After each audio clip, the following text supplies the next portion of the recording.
We are in a battle against monsters. But these monsters don't live in stories. They live in us.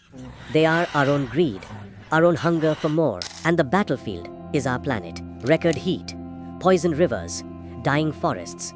This is not a political problem. This is a spiritual one. And an ancient story holds the key to our survival. This story is the Durga Saptashati. It says that when the demons Shumbh and Nishumbh were defeated, something amazing happened. The rivers suddenly ran clean. The air became cool and fresh. The mountains and the forests began to heal. The victory of the goddess was not just a win for the gods. It was the restoration of the earth itself. The story tells us that when evil, or adharma, rises, the first thing to suffer is nature. The health of our rivers and the coolness of our wind are the truest measure of whether we are living rightly or wrongly. So, if our world is sick, it means we have lost our way. The demons are winning. And who are these demons? In the story, they hear about a radiant goddess in the mountains. They send a message. Come to us. But it's not a request.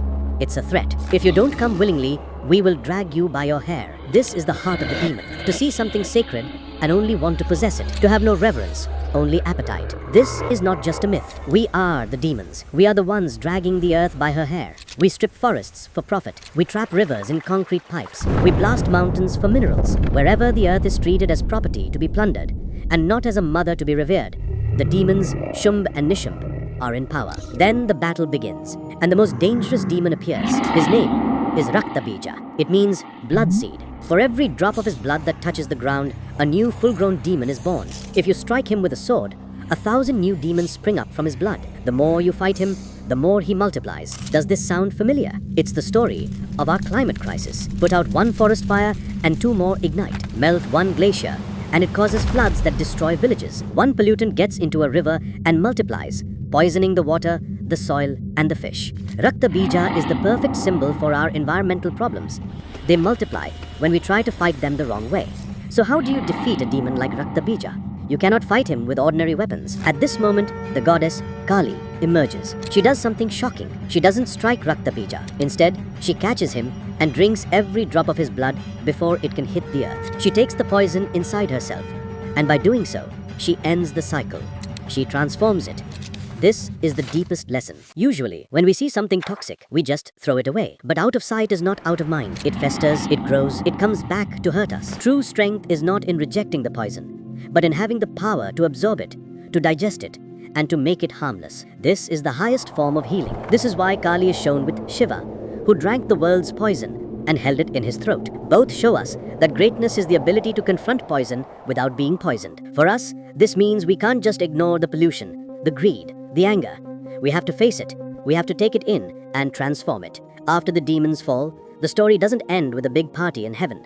It ends with the earth healing. The rivers cleared, the winds cooled, the forests revived. Victory is not measured in money or power. Victory is measured in a restored planet.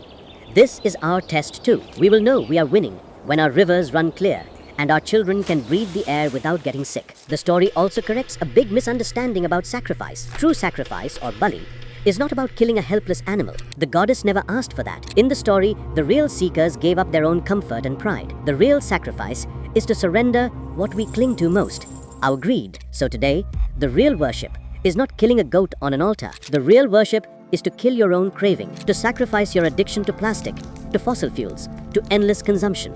To kill an innocent animal is cruelty. To kill your own selfish desire is the highest worship. So what is Navratri? It is a rehearsal for this truth. The demons are not out there.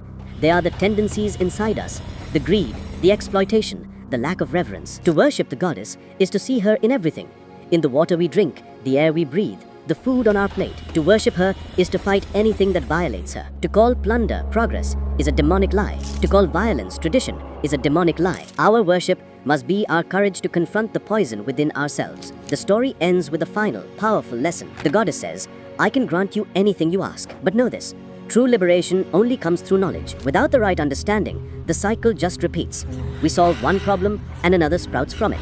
Like Raktabija, our climate crisis is not a crisis of technology. We have the solutions. It is a crisis of ignorance. We don't know how to control our own greed. Without this inner knowledge, every solution we create will just become another problem. Navratri, therefore, is about inner illumination. It's about switching on the light of self-awareness inside. Because until we know ourselves, Until we defeat the demon of greed within, no river will run clean, and no forest will be safe. The restoration of the world begins with the restoration of our own hearts.